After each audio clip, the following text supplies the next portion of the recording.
இறக்குலைய நடுங்க வைக்கிற மாதிரியான பயங்கரமான வீடியோ எல்லாம் பார்த்தா நான் பயந்து போயிருவேன் அப்படின்னு சொல்றவங்க தயவு செஞ்சு இந்த வீடியோவை பார்க்காதீங்க. ஏன் அப்படின்னா ஒரு மனுஷன் பெயின் அதாவது வலிக்கு மட்டும் அடிமையாயிட்டானா அதுதான் இந்த உலகத்திலேயே ஒரு மோசமான விஷயம். காரணம் ஒரு மனுஷன் போதைக்கு அடிமையாயிட்டானா தன் வீட்டுல சாப்பாட்டுக்கே காசு இல்லாட்டியும் சரி, உடம்பு சரியில்லாம போகி தன் உடல் உள்ளுறுப்புகள் செயலிழந்து போனாலும் சரி, இதை எதையுமே பத்தி கவலைப்படாம அடுத்த நாள் காலையில அவன் முதல்ல சாப்பிடுறது மதுபானமா தான் இருக்கும். இதே மாதிரிதான் ஒரு மனிதன் வலிக்கு மட்டும் அடிமையாயிட்டானா அவன் பண்ற ஒரே விஷயம் தன் உடம்ப தானே காயப்படுத்தி அதனால ஏற்படுற வலிகளை அவன் சந்தோஷமா ரசிக்க ஆரம்பிச்சிருவான். எந்த அளவுக்குனா தன் உடம்புல உயிர் இருக்கிற வரையும் எந்த அளவுக்கு உடம்ப காயப்படுத்த முடியுமோ அந்த அளவுக்கு தன்னைத்தானே காயப்படுத்த ஆரம்பிப்பான். இப்ப நான் சொன்ன இந்த எல்லா வார்த்தைகளோட உச்சக்கட்டம் தான் இந்த முழு வீடியோவும்.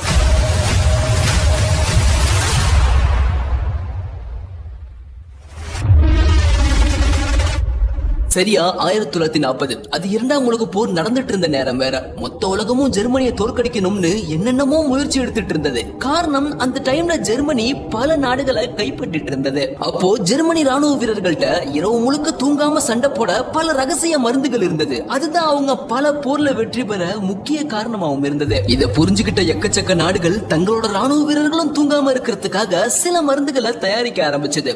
அதுல வெற்றிகரமா கண்டுபிடிச்ச ஒரு நாடு தான் அன்றைய ரஷ்யா சோவியத் யூனியன். மருந்த கண்டுபிடிச்ச ரஷ்யா உண்மையிலேயே இதை பயன்படுத்தினா ஒரு மனுஷனால தூங்காம இருக்க முடியுமா, அப்படி எத்தனை நாள் தூங்காம இருக்க முடியும் அப்படின்னு அந்த மருந்த சோதிச்சு பார்க்க ஆசைப்படுறாங்க. அதுக்கு மக்களை கூப்பிட்டா கண்டிப்பா யாரும் இதுக்கு ஒத்துக்க மாட்டாங்க. அதுக்காக ரஷ்யா இப்போ தேர்வு செஞ்ச ஒரு முடிவுதான் போர் கைதிகள்.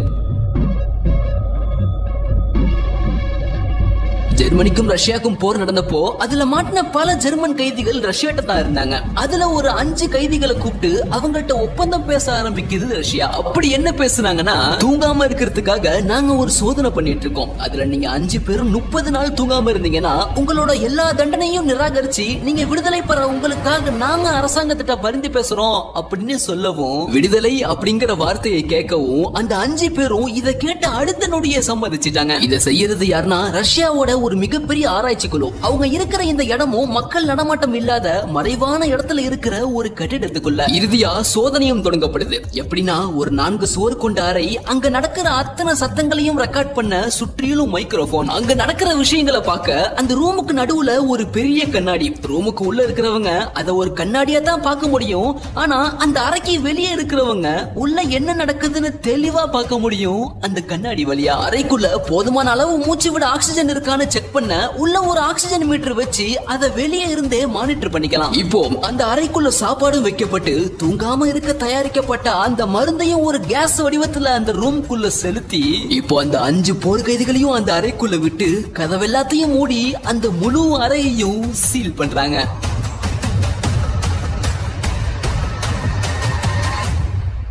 ஜெயில இருந்ததை விட இப்போ இந்த ரூம்ல நிறைய வசதிகள் இருக்கிறதுனால பசிக்கிறப்போ உணவு எடுத்து சாப்பிடுறது, போர் அடிச்சா புக்ஸ் படிக்கிறது, உள்ளேயே ஒரு டாய்லெட் வசதி அப்படின்னு அந்த 5 பேரும் முதல் 3 நாள் சிரிச்சு பேசிக்கிட்டு சந்தோஷமா இருக்காங்க, கொஞ்சம் கூட தூக்கம் இல்லாம. இத பார்த்த ஆராய்ச்சியாளர்களுக்கும் பயங்கர சந்தோஷம். காரணம் நம்ம கண்டுபிடிச்ச மருந்து 3 நாள் வெற்றிகரமா மனிதர்களை தூங்காம வச்சிருக்கு அப்படின்னு. அப்போ ஒரு ஆராய்ச்சியாளர், நம்ம ஆராய்ச்சி தான் 3 நாள் சக்சஸ்ஃபுல்லா முடிஞ்சிருச்சே, மருந்தும் நல்லபடியா வேலை செஞ்சிருச்சே, அப்போ இதோட ஆராய்ச்சியை முடிச்சுக்கலாம்னு சொல்லவும், இதை கேட்ட அங்கிருந்த சில ஆராய்ச்சியாளர்கள், இல்ல இன்னும் இந்த ஆராய்ச்சியை பண்ண ஆரம்பிப்போம், அந்த கேஸ்னால இன்னும் அவங்களால எத்தனை நாள் தூங்காம இருக்க முடியுதுன்னு பார்க்க 30 நாள் வரை இந்த ஆராய்ச்சியை தொடர்ந்து கொண்டு போவோம் அப்படின்னு சொல்லி அதோட இந்த ஒரு ஸ்லீப் எக்ஸ்பெரிமெண்ட் மறுபடியும் தொடருது. ஆனா அந்த அறைக்குள்ள 4வது நாள் அப்போ சில மாற்றங்கள். அங்க இருந்த 5 பேரும் முதல் 3 நாள் மாதிரி இல்லாம 4வது நாள் இப்ப கொஞ்சம் சோகமா இருக்காங்க. தன்னுடைய சொந்த கதைகள், போர் கதைகள் அப்படின்னு சொல்லக்கூடாத சில விஷயங்கள் எல்லாம் தன்னை மீறி சொல்ல ஆரம்பிக்கிறாங்க. அடுத்து 5வது நாள் மைக்ரோபோன் கிட்ட வந்து அங்கிருந்த ஒருத்தர் பத்தி ஒருத்தர் தப்பா பேச ஆரம்பிக்கிறாங்க. இத பார்த்த ஆராய்ச்சியாளர்கள், சாதாரண வீட்டுக்குள்ளேயே 4 செவுத்த பார்த்து உட்கார்ந்து இருக்கிறவங்களுக்கு கூட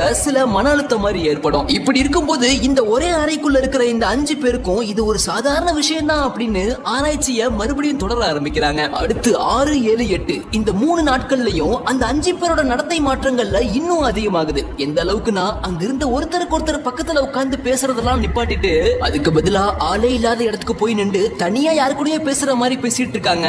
எதோ சொல்லி புலம்புறது, திடீர்னு சத்தம் போட்டு அழுகிறது அப்படின்னு புதுசா பண்ண ஆரம்பிக்கிறாங்க. அடுத்து 9வது நாள் ஆராய்ச்சியாளர்களுக்கு எல்லாம் சட்டுன்னு தூக்கி வாரி போட்டுருச்சு. காரணம் அந்த 5 பேர்ல ஒருத்தன் திடீர்னு வேகமா கத்த ஆரம்பிக்கிறான். எந்த அளவுக்குனா கத்துறான் ஃபுல் வாய்ஸ்ல கத்துறான். 6 மணி நேரம் தொடர்ந்து கத்துனா அவனுக்கு குரல் வலை வெடிச்சு வாயில இருந்து ரத்தமே வந்துருச்சு. தன் சுயநினைவை இழந்த அவன் ஆராய்ச்சியாளர்கள் பார்க்கக்கூடிய நடுவுல இருக்கக்கூடிய அந்த கண்ணாடிய அங்க இருந்த புத்தக பேப்பரை கிழிச்சு பார்க்க முடியாத அளவுக்கு அந்த கண்ணாடி முழுக்க ஓட்டுறான். அடுத்து 10வது நாள் அந்த முழு அறையும் அமைதியாகுது. உள்பக்கம் கண்ணாடி வர பேப்பர்னால ஒட்டிருக்கிறதுனால உள்ள என்ன நடக்குதுன்னு ஆராய்ச்சியாளர்களால பார்க்க முடியாது. அதனால அந்த மைக்ரோபோன் வழியா உள்ள கேட்கிற அத்தனை சத்தங்களையும் துல்லியமா கவனிக்க ஆரம்பிக்கிறாங்க. அடுத்து 11, 12, 13 இந்த 3 நாட்களும் யாரோ முணுமுணுக்கிற மாதிரி லேசான சத்தம் மட்டும் தான் கேக்குது. போக போக அந்த முணுமுணுக்கல் சத்தமும் குறைய ஆரம்பிக்குது. அடுத்து 14வது நாள் கம்ப்ளீட் சைலன்ஸ். ஒரு துளி சத்தம் கூட உள்ளிருந்து வரல. ஆக்சிஜன் மீட்டர் செக் பண்ணி பார்த்தா உள்ள 5 பேருக்கு தேவையான ஆக்சிஜன் இருக்கிற மாதிரி தான் காட்டுது. ஆனாலும் சந்தேகம் அடைஞ்சு போன ஆராய்ச்சியாளர்கள் உள்ள போய் பார்க்கலாம்னு முடிவெடுத்து இப்போ அந்த ரூம்குள்ள மைக்ரோபோன்ல ஒரு அறிவிப்பு செய்யறாங்க. கடந்த 2 நாட்களா உள்ள இருந்து எந்த சத்தமும் வரல. எங்களால கண்ணாடி வழியாவும் பார்க்க முடியாது. வேற வழியே இல்லாம இப்ப நாங்க உள்ள வர போறோம். இதோட இந்த ஆராய்ச்சி முடிஞ்சது. உங்க எல்லாத்துக்கும் விடுதலை அப்படின்னு சொன்ன ஆராய்ச்சியாளர்கள் ராணுவ வீரர்கள் துணையோட அந்த டோரை ஓபன் பண்ணி உள்ள போய் பார்த்தா மிகப்பெரிய அதிர்ச்சி.